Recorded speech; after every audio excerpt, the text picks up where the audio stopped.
சுவாமி, இது என்ன விபரீதம்?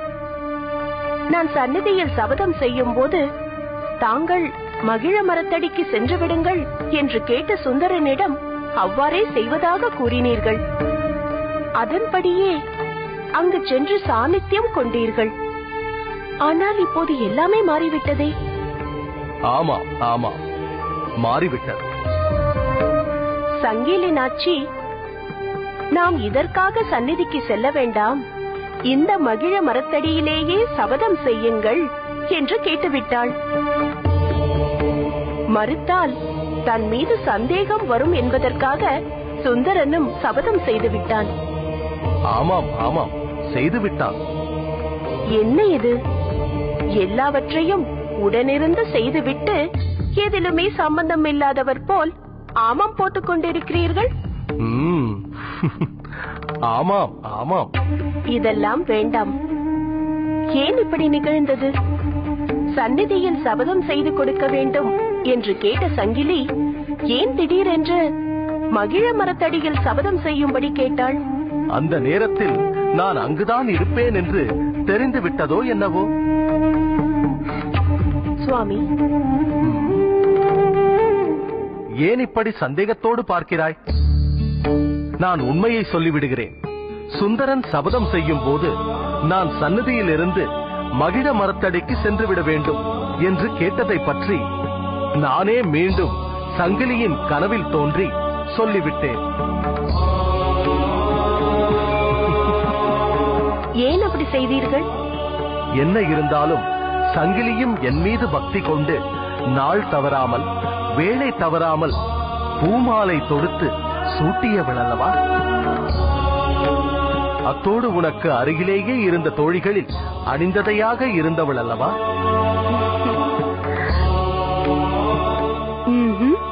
நீங்கள் புரியும் திருவிளையாடல்களுக்கு யார் காரணம் கூற முடியும்? எப்படியோ சங்கிலி விரும்பியபடி நம்பியாரூரன் சபதம் செய்து விட்டான். அவர்கள் திருமணமும் சிறப்பாக நடந்துவிட்டது. சங்கிலிக்கு மணவாழ்வு அமைந்ததே என்று பெற்றோருக்கு மகிழ்ச்சி. நம்பியாரூரன் சங்கிலியை மணந்ததால் இங்கேயே இருக்கப் போகிறான் என்று திருவொற்றியூர் பக்தர்களுக்கு மகிழ்ச்சி. அதுவும் சரிதான். அதற்கேற்ப அவர்கள் மணவாழ்வு சிறிது காலம் சிறப்பாக நடக்கப் போகிறது.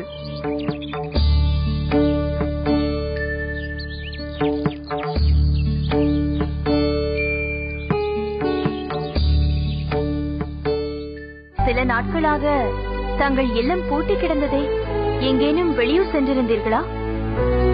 உனக்கு தெரியாததா பறவை? எனது 2 மகள்களில் மூத்த மகளை இதே திருவாரூரில் தான் மனம் முடித்து தந்திருக்கிறேன். இளைய மகள் தொண்டை நாட்டில் உள்ள திருவொற்றியூரில் அல்லவா வாழ்க்கைப்பட்டிருக்கிறாள். மூத்த மகளை எப்பொழுது வேண்டுமானாலும் சென்று பார்த்துக் கொள்ளலாம். இளைய மகளை எப்போதாவது ஒரு முறையாவது சென்று பார்க்க வேண்டாமா? அதற்காகத்தான் அங்கு சென்றிருந்தேன். எதற்கு இப்படி தனியாக வாழ்ந்து கொண்டு அவ்வப்பொழுது சென்று பார்க்க வேண்டும்? ஏதாவது ஒரு மகள் வீட்டில் நிலையாக தங்கிவிடலாமே. அது நல்லதல்லம்மா. என்றேனும் ஒரு நாள் அந்த பெண்ணின் கணவர், உன் தந்தை எதற்காக இங்கு வந்து வெட்டியாக அமர்ந்திருக்கிறார் என்று கேட்டுவிட்டால் மிகவும் சங்கடமாகிவிடும் அல்லவா? மகளை தந்தோமா, என்றோ ஒரு நாள் போய் பார்த்தோமா என்று இங்கே இருந்துவிட வேண்டும். அதுதானம்மா கௌரவம். பார்த்தாயா பறவை, வேதாச்சலம் ஐயா எவ்வளவு தெளிவாக கூறுகிறார். இதனால் தான் நானும் நம் கிராமத்தில் தங்கிக் கொண்டு அவ்வப்போது வந்து உன்னை பார்த்துவிட்டு போகிறேன். இதுதான் பொருத்தமான நேரம் என்று நீயும் தெரிந்து கொண்டாயா அம்மா? ஐயா, தாங்கள் இப்போதுதான் வருகிறீர்களா? ஆமாம் அம்மா, உங்கள் வீட்டை கடந்துதானே என் வீட்டிற்கு செல்ல வேண்டும். அதனால்தான் உன்னை பார்த்ததும் இங்கே நான் வந்து விட்டேன். திருவொற்றியூர் பெருமானின் திருநீற்று பிரசாதத்தை தந்துவிட்டு நான் அங்கு கண்ட ஒரு சங்கடமான காட்சியையும் சொல்லிவிட்டு போகலாம் என்று நினைத்தேன். என்ன அது? ஐயா, தாங்கள் ஏதோ சங்கடமான விஷயத்தை சொல்ல வேண்டும் என்கிறீர்களே? ஆமாம் அம்மா, அதை எப்படி தொடங்குவது என்றுதான் புரியவில்லை. சொல்வதா வேண்டாமா என்று தயக்கமாகவும் இருக்கிறது. தொடங்கிவிட்டீர்கள். அதன் பிறகு அதை சொல்லாமல் போனால் எங்களுக்கு சங்கடமாக போய்விடுமே. எதுவாயினும் சொல்லுங்கள். அது பல வருடங்களாக உங்கள் குடும்பத்தோடு பழகியவன் நான். என் புதல்விகளிடம் எந்த அளவிற்கு அன்பு வைத்திருக்கிறேனோ அதே அளவுக்கு பறவையிடமும் அன்பு கொண்டிருக்கிறேன். இதெல்லாம் தாங்கள் சொல்ல வேண்டுமா என்ன? எங்களுக்கு தெரியாதா? நீங்கள் சொல்ல வந்ததை சொல்லுங்கள்.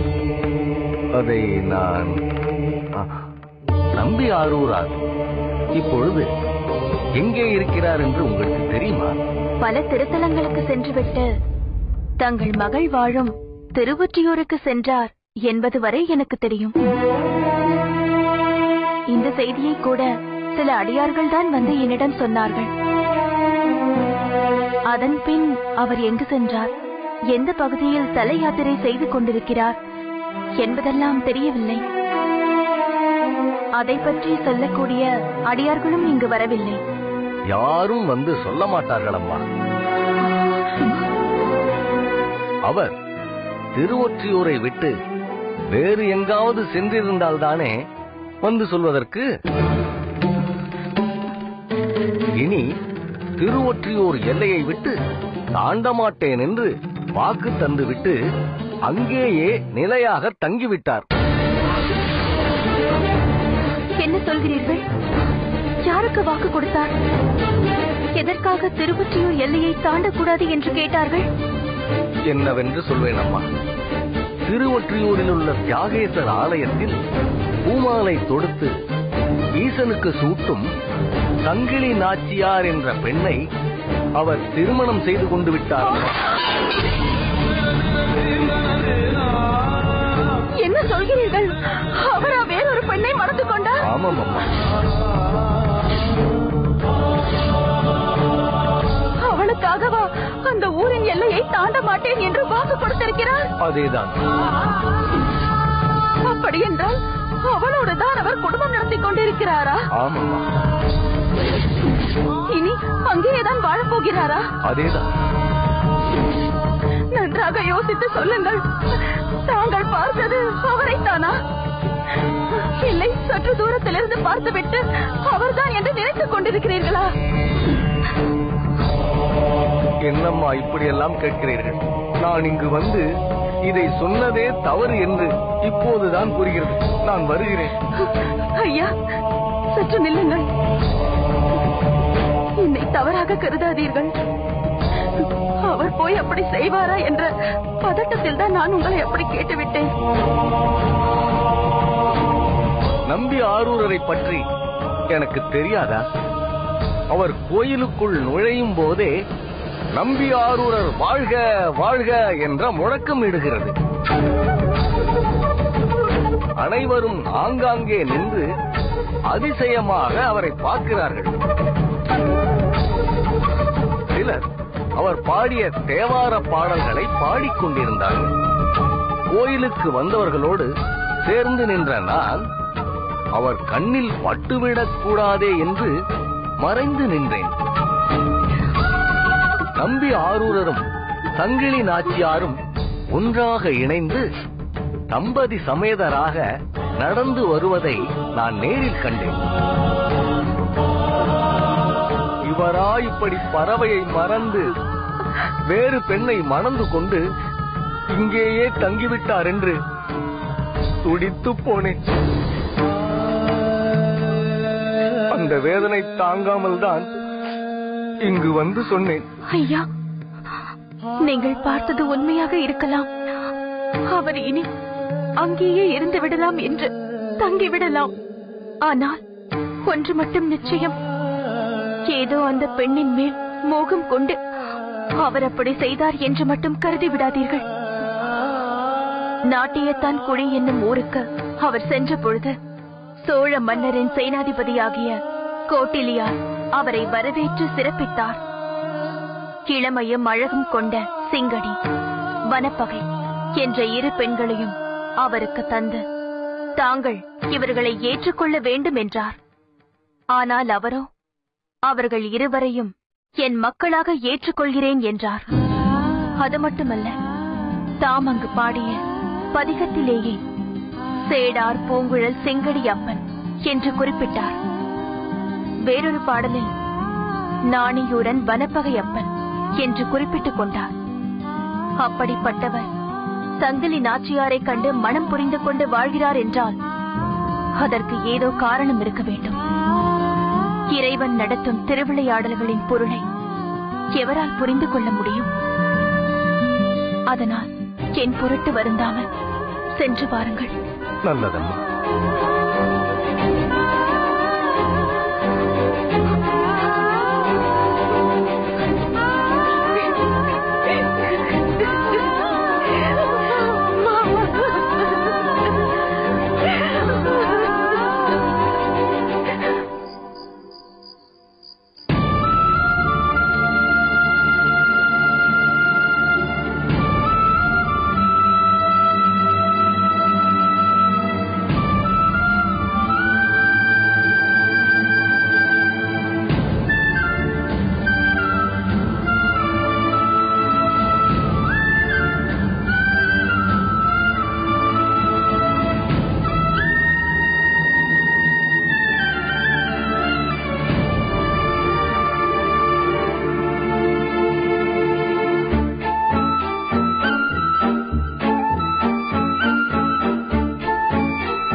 பறவை, அம்மா, நீ இன்னும் உறங்கவில்லையா?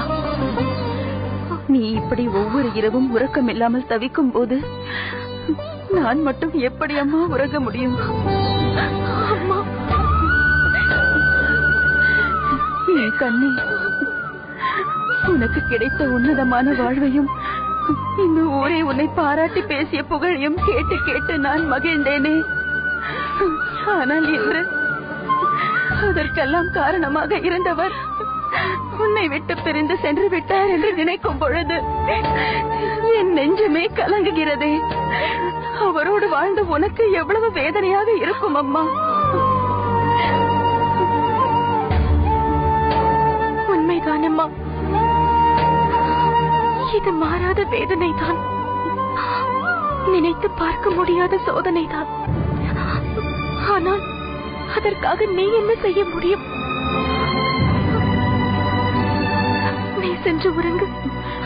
இல்லை அம்மா, அந்த செய்தி வந்த நாள் முதல் நீ உண்ணவும் இல்லை, கண்ணயர்ந்து உறங்கவும் இல்லை. இதையெல்லாம் பார்த்து பார்த்து என் மனம் கலங்குகிறது. எனக்கு தெரியக்கூடாது என்று நீ உன் கண்ணீரை துடைத்துக் கொள்ளும் பொழுது உனக்கு தெரியக்கூடாது என்று நானும் என் கண்ணீரை துடைத்துக் கொள்கிறேன். வேண்டாம் அம்மா, வேண்டாம். எனக்காக நீ வருந்தாதே. இது நானாக தேடிக்கொண்ட வாழ்க்கை. இன்னும் சொல்ல போனால் இறைவனே முன்னின்று அமைத்து தந்த வாழ்க்கை. ஈசனுக்கு என்று இங்கு நடப்பது தெரியாதா? தெரிந்திருந்தும் அதை அனுமதிக்கிறார் என்றால் என்ன பொருள்? அவருக்கும் அதில் உடன்பாடு என்றுதானே பொருள்.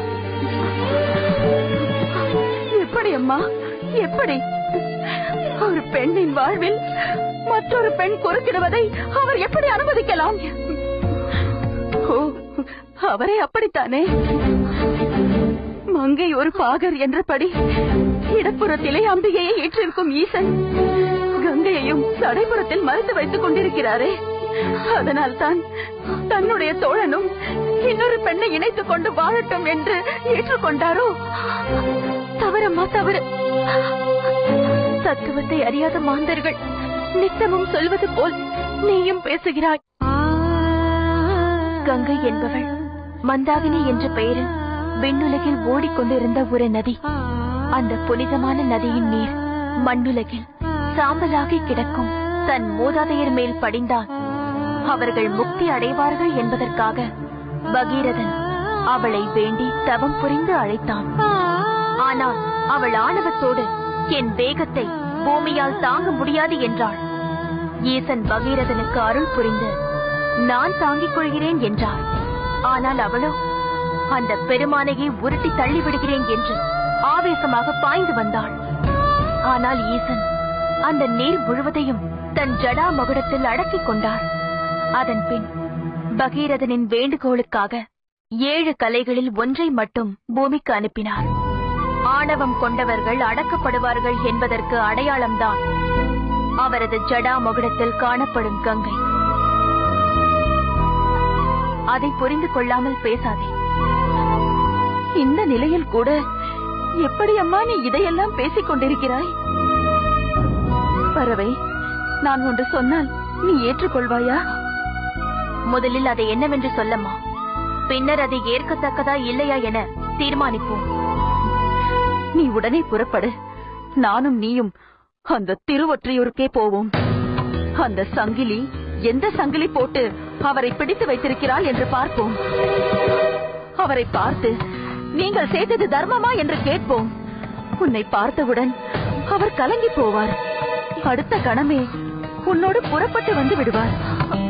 அம்மா, இல்லை, இத்தகைய இழிவான செயலை ஒரு கணம் கூட என்னால் நினைத்து பார்க்க முடியாது. அவர் போட்டுக்கொண்ட சங்கிலியை அவரேதான் அறுத்தெறிந்து விட்டு வர வேண்டும். நான் சென்று வீதியில் நின்று அவரிடம் வாதாடி அவமதிக்க மாட்டேன்.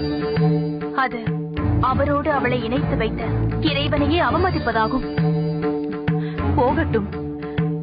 இனி அவர் திருவொற்றியூரை விட்டு வரமாட்டேன் என்று சொல்லிவிட்டாராமே. அதனால் இனி நீ இந்த திருவாரூரிலிருந்து என்ன செய்ய போகிறாய்? என்னோடு புறப்பட்டு நம் கிராமத்திற்கே வந்துவிடு பறவை. அதுவும் முடியாதம்மா.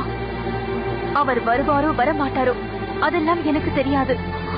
ஆனால் அவரோடு வாழ்ந்த இந்த வீட்டை விட்டு என்னால் வர முடியாது. அதனால் நான் ஒன்று சொன்னால் நீ கேட்பாயா? சொல்லம்மா. நாளை காலையே புறப்பட்டு நீ கிராமத்திற்கு சென்றுவிடு. இங்கிருந்தால் நீயும் வருந்தி என்னையும் வருந்த செய்வாய். பறவை, எதுவும் சொல்லாதே அம்மா. என்னை பற்றிய செய்திகள் நிச்சயம் உனக்கு வந்து கொண்டிருக்கும். அதற்கேற்ப என்ன செய்ய வேண்டுமோ அதை மட்டும் செய்.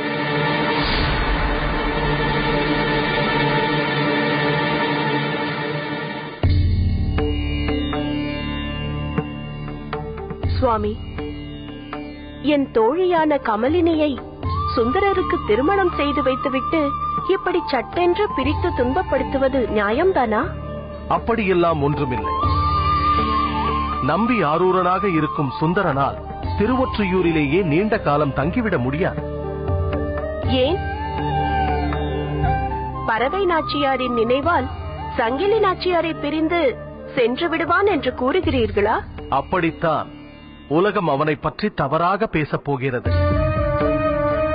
ஆனால் அவன் என்னை எந்த திருத்தலத்தில் எந்த திருக்கோலத்தில் கண்டாலும் திருப்தி அடைய மாட்டான்.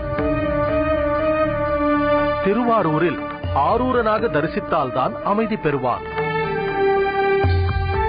எங்கனம் நான் பிரிந்திருப்பேன் என் ஆரூர் இறைவனை என்று கலங்கி நிற்கப் போகிறான். இதற்கு மேலும் அவன் அங்கேயே இருப்பான் என்று எப்படி கூற முடியும்? உண்மைதான் சுவாமி. எங்கும் உள்ள பரம்பொருள் தாங்கள்தான் என்று உணர்ந்தாலும் அங்கு உள்ள ஆரூரரை தனது ஆத்மார்த்த தெய்வமாக வழிபாடு கடவுளாக ஏற்றுக்கொண்டவன் அல்லவா சுந்தரன்? அதனால் அவன் அப்படி அந்த நினைவால் கலங்கி நிற்கப் போவதில் ஆச்சரியமே இல்லை.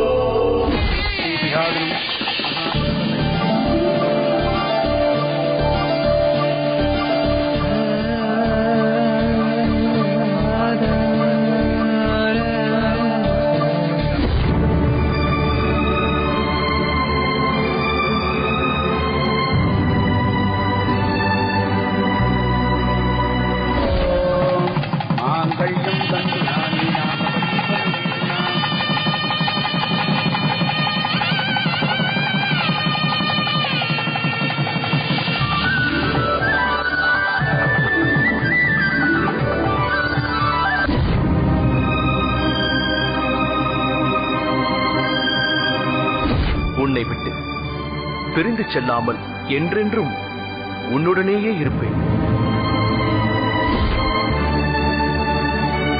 மின்னுளர் செஞ்சடையானே, வேத முதல்வனே, மண்புகழ் திருவாரூரில் மேவிய தியாகேசா, ஏன் எனக்கு இத்தகைய நிலையை ஏற்படுத்தினீர்கள்? எதற்காக இப்படி ஒரு சபதத்திற்கு ஆளாக்கி திருவொற்றியூர் எல்லையை நிலை கொண்டிருக்க வேண்டும் என்ற சங்கடத்தை ஏன் ஏற்படுத்தினீர்கள்? இதோ பொங்கு தமிழின் இருப்பிடமான போதிய மலையில் தோன்றி பூச்சந்தன மரத்தின் மனத்தை அள்ளிக்கொண்டு குளிர்ந்த நீர்ச்சாரலில் தோய்ந்து வரும் தென்றல் காற்று வசந்த விழா வந்துவிட்டதை நினைவுபடுத்துகிறது. திருவாரூரில் வீதி விடங்கா பெருமான் வீதி உலா வந்து கொண்டிருக்கும் காட்சி என் கண்முன்னே தெரிகிறது. தமிழ் பண்ணின் மரபு மாறாமல் பறவை நாச்சியார் பாட, மங்கையர்கள் தங்கள் முன் நின்று ஆட, மக்களெல்லாம் மகிழ்ந்து போற்றும் காட்சி என் உள்ளத்தில் நடைபெறுகிறது.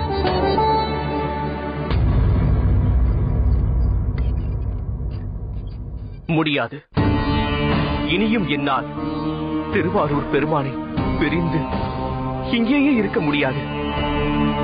அவரிடம் பக்தி செலுத்தி அவருக்கே அடிமைப்பட்ட நான் இன்னும் எத்தனை நாட்கள் என் ஆரூர் இறைவனை பிரிந்திருப்பேன்? ஏழிசையாய், இசை பயனாய், இன்னமுதாய், என்னுடைய தோழனுமாய் யான் செய்யும் துருசிகளுக்கு உடனாகி மாடை முன்கண் பறவையை தந்தாண்டான மதியலா ஏழையே பிரிந்திருக்கிறேன் என் ஆரூர் இறைவனையே. நான் செய்த சபதத்தை மீறிச் செல்வதால் எனக்கு எத்தகைய துயரம் நேர்ந்தாலும் திருவாரூர் பெருமானை பிரிந்திருக்க இயலாது. இன்றே போகிறேன். இந்த கணமே புறப்பட்டு வருகிறேன்.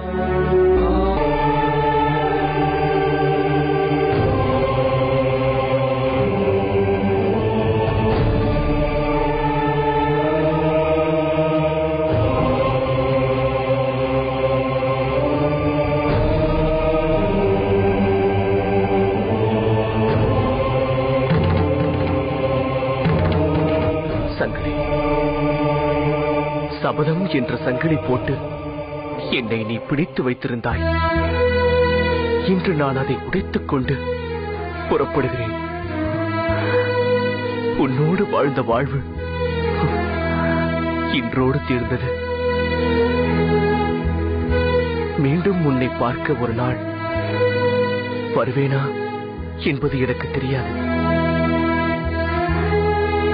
இனி நீ என்ன செய்ய வேண்டும் என்பதை நீயே தீர்மானித்துக் கொள். உன்னால் முடிந்தால் என்னை மன்னித்துவிடு.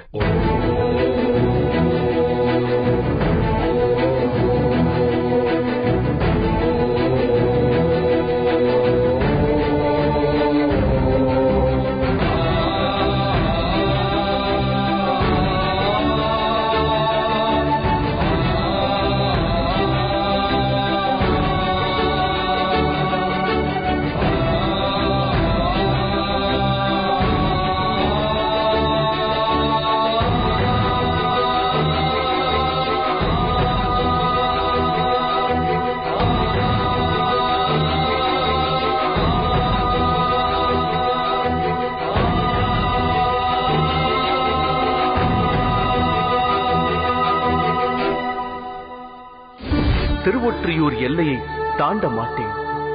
இங்கு எழுந்தருளியிருக்கும் இறைவன் மீது சத்தியமாக இவ்விதம் நான் சபதம் செய்கிறேன். இறைவா, நான் செய்வது சரியா தவறா என்பது எனக்கு புரியவில்லையே. திருவாரூரில் எழுந்தருளியிருக்கும் தங்கள் திருக்கோலத்தை காணாமல் இங்கேயே இருக்கவும் முடியவில்லையே. அதனால் நான் செய்த சத்தியத்தை மீறி எல்லையை தாண்டி செல்வதை தவிர எனக்கு வேறு வழி இல்லை.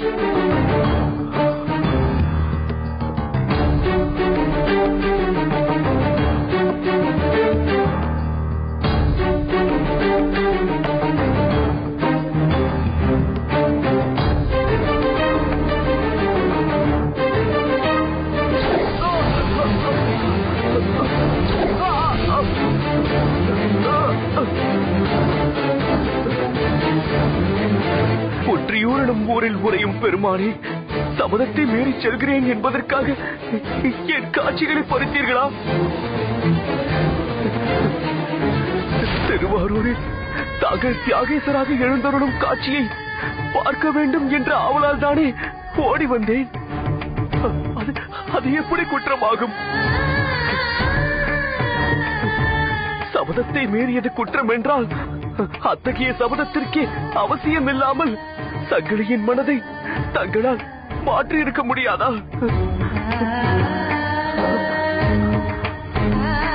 மகிழ மரத்தடிக்கு வந்த தாங்கள் சங்கிலி அங்கு சபதம் செய்ய போகிறாள் என்று அறிந்ததும் மீண்டும் சன்னதிக்கே சென்று சாநித்தியம் கொண்டிருக்க முடியாதா? அப்பொழுதெல்லாம் ஏதோ அறியாதவன் போல் இருந்துவிட்டு இப்பொழுது என் காட்சிகளை பறித்துக் கொண்டீர்களே, இது என்ன நியாயம்? 3 கண்களை கொண்ட தாங்கள் என் 2 கண்களின் காட்சிகளையும் பறித்துக் கொண்டால் நான் என்ன செய்வேன்? தாங்கள் எழுந்தருளி இருக்கும் திருத்தலங்களுக்கெல்லாம் நான் எப்படி செல்வேன்? நான் எப்படி செல்வேன்? நான் எப்படி செல்வேன்? நான் எப்படி செல்வேன்? இறைவா,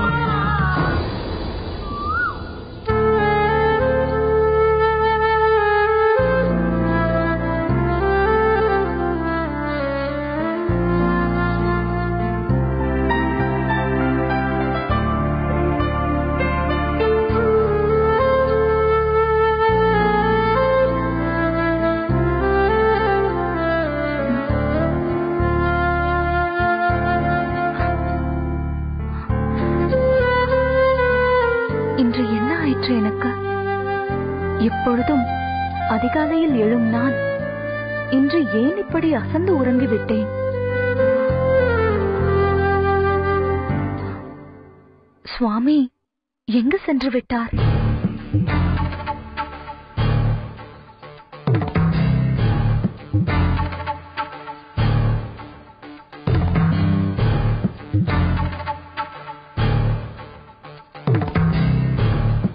சுவாமி, சுவாமி,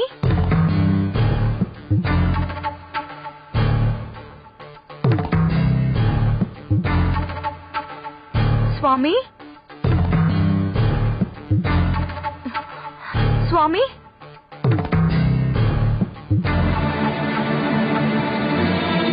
சுவாமி, சுவாமி,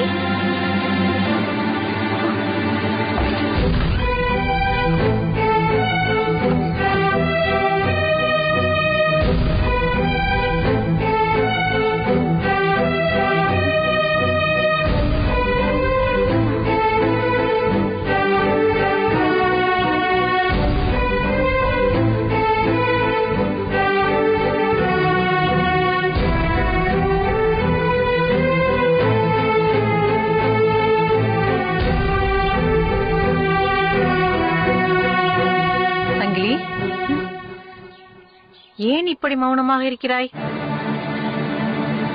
என்ன நடந்தது?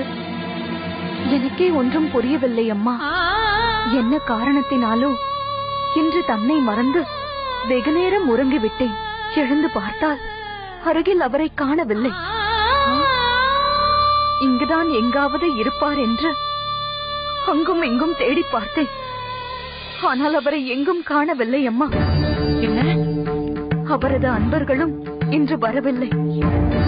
ஒருவேளை அவர்களோடு கோவிலுக்கு சென்றிருப்பாரோ என்று நான் நினைக்கிறேன். தாயே, தாயே, நம்பி ஆரூரர். என்ன? அவருக்கு என்ன நேர்ந்தது? தாயே, அது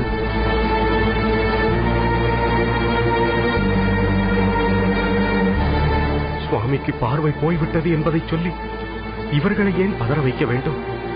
எப்படியோ அவர் புறப்பட்டு விட்டார். இனி அவர் இங்கு வருவாரா இல்லையா என்பதும் தெரியவில்லை. இந்த நிலையில் ஏன் அதை சொல்ல வேண்டும்? ஏன் இப்படி தயங்கி நிற்கிறீர்கள்? என்ன நடந்தது? சொல்லுங்கள். நம்பி ஆரூரர் பெருமான் சில நாட்களாக திருவாரூர் பெருமானை நினைத்து வருந்திக் கொண்டிருந்தார். எங்களிடம் கூட சொல்லிக் கொள்ளாமல் புறப்பட்டு விட்டிருக்கிறார். அவரை காணாமல் எப்படி இங்கேயே இருப்பேன் என்றும் சொல்லிக் கொண்டிருந்தார். இன்று அதிகாலையில் அவரை காண்பதற்காக இங்கு வந்தோம். ஆனால் அவர் இங்கு இல்லை. தாங்கள் உறங்கிக் கொண்டிருந்ததால் அவரை தேடிச் சென்றோம்.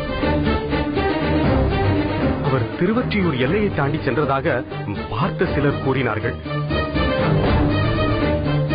சுவாமி, எனக்கு கொடுத்த வாக்கையும் மீறி என்னை விட்டு சென்று விட்டீர்களா?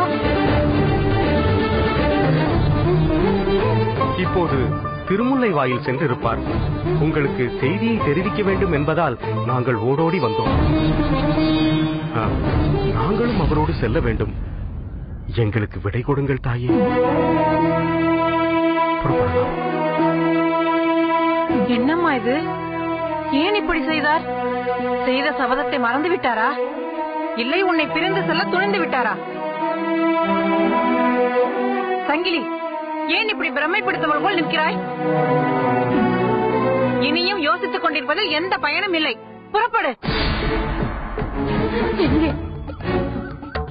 உன் கணவர் திருவாரூர் செல்லும் வழியில் தற்போது திருமுல்லை வாயில் சென்றிருப்பார் என்று சொன்னார்களே, அங்கே போகலாம்.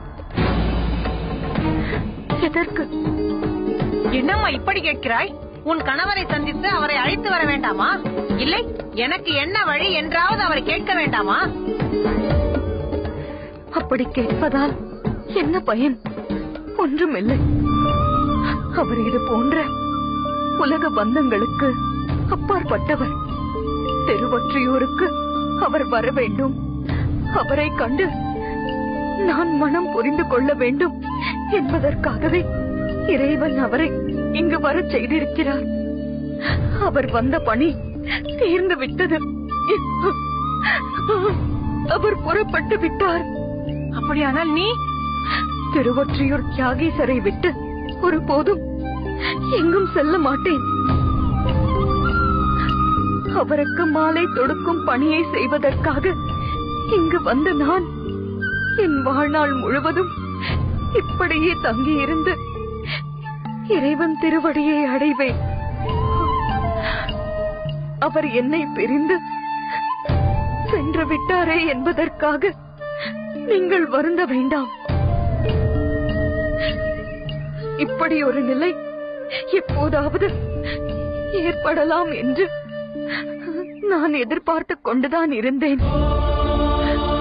அதனால் இன்று நடந்ததை பற்றி எனக்கு எந்த வருத்தமும் இல்லை.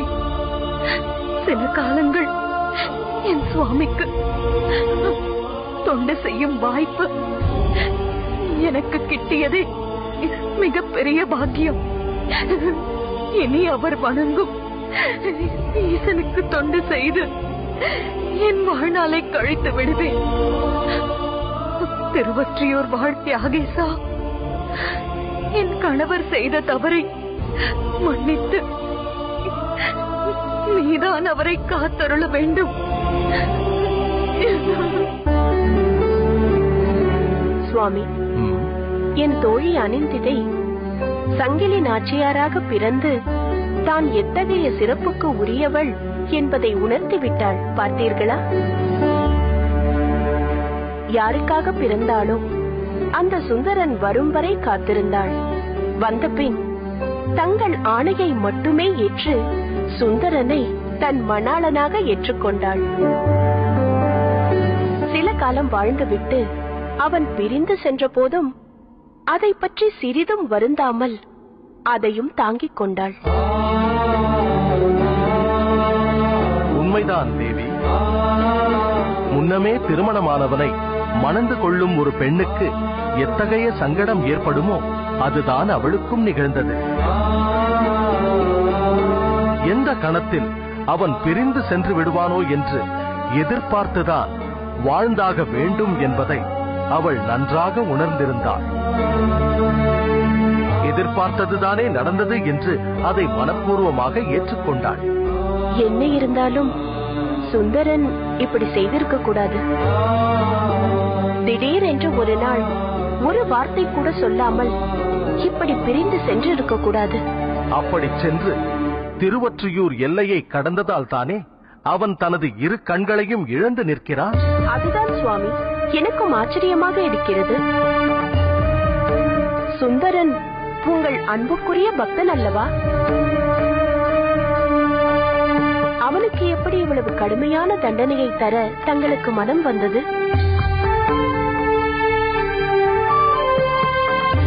பக்தன் என்பதற்காக ஒருவன் பாதை தவறி செல்லலாமா?